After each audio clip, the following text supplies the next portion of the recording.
In the middle of the San Francisco Bay lies an island warehouse where a team of inventors imagines the future and builds it. It's going to blow your mind. It's fast-track prototyping. But are 2 weeks long enough to turn wild ideas into reality? Full speed ahead! On this episode of Prototype This, the guys search for a way out of gridlock as they try to transform a truck into a traffic-busting machine. I had a failure. Can the team put gridlock in their rearview mirrors? Get this baby out in the world. I mean, who thinks of these things? Find out next on Prototype This. We're going to be a little bit late because we're actually sitting in traffic right now. I'm an American. I love my car. I love being out on the open road and driving. There's nothing like a great American road trip. But I hate sitting in traffic. Traffic sucks! I hate traffic.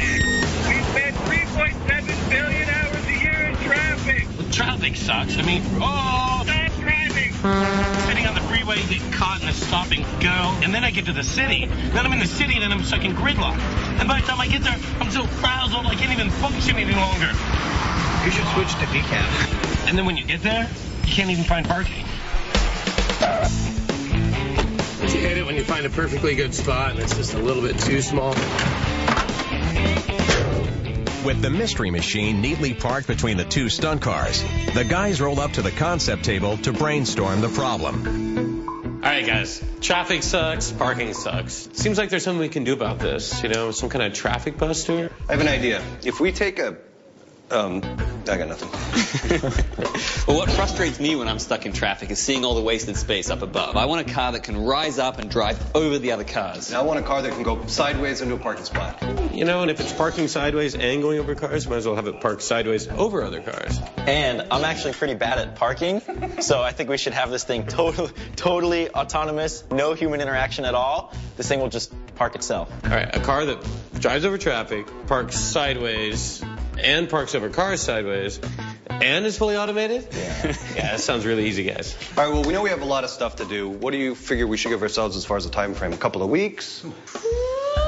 I mean, this is going to require an intensive design effort. Yeah, it's going to be tight, because we have a lot of electronics design to do, too. Not to mention the autonomous parking software and the time to test it in.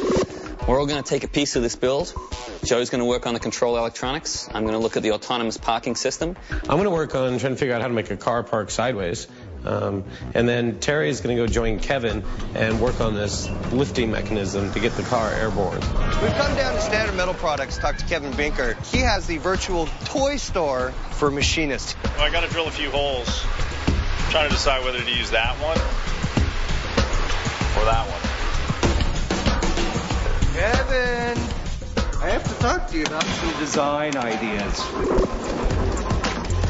All right, well, right off the bat, I'm thinking giant legs. I always look at ideas from things that you've seen in films. It's great to have a spider walking down the street. To dream the impossible dream.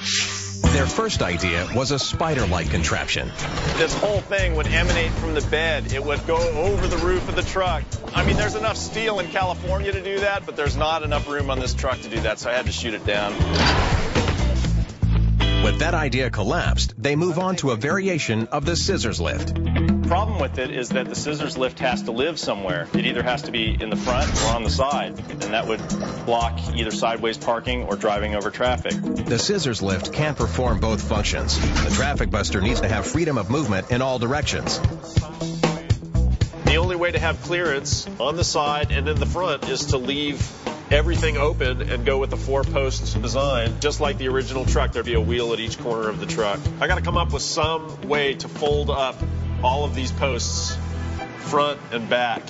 Kevin gets to work designing a fold-up four-post system. 2 posts for the front bumper and 2 for the rear. Back on the island, Mike experiments with a way to lift the car and roll it into a parking spot sideways. Standing in for the 4 posts are 4 off-the-shelf wheels that he's adding 2 off-the-shelf jacks. So I made a few modifications to an electric jack here. Basically just added a caster to it and a shaft that'll attach to the car. And the idea is pretty simple. Bolts on your car, and then you raise it up. It'll lift the car off its wheels, and then you'll be able to push into a spot. In the end, this may or may not work. The quickest way to see if something will work is just to try it. Mike sets up another tight parking space, and the team helps him set up the rolling jacks. We measured this out earlier, actually, and we have about 1.5 inches to spare on either side. There's no way you can parallel park in this. All right, here we go. 1, 2, 3, lift. Oh, It's working. They get liftoff, uh-oh. but not for long. Hey, Our side's actually... I had a failure.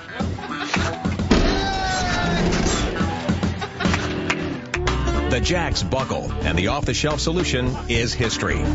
They'll have to find another way to park the traffic busters sideways. I guess that's the quick and dirty that went a little too dirty. I have a feeling that there might be a better way out there, and I just need to go do a little research right now. Mike's wheel test was a non-starter. But the next day, he closes in on another idea. We're going. What you got? It's pretty cool. It's this Mecanum wheel I found.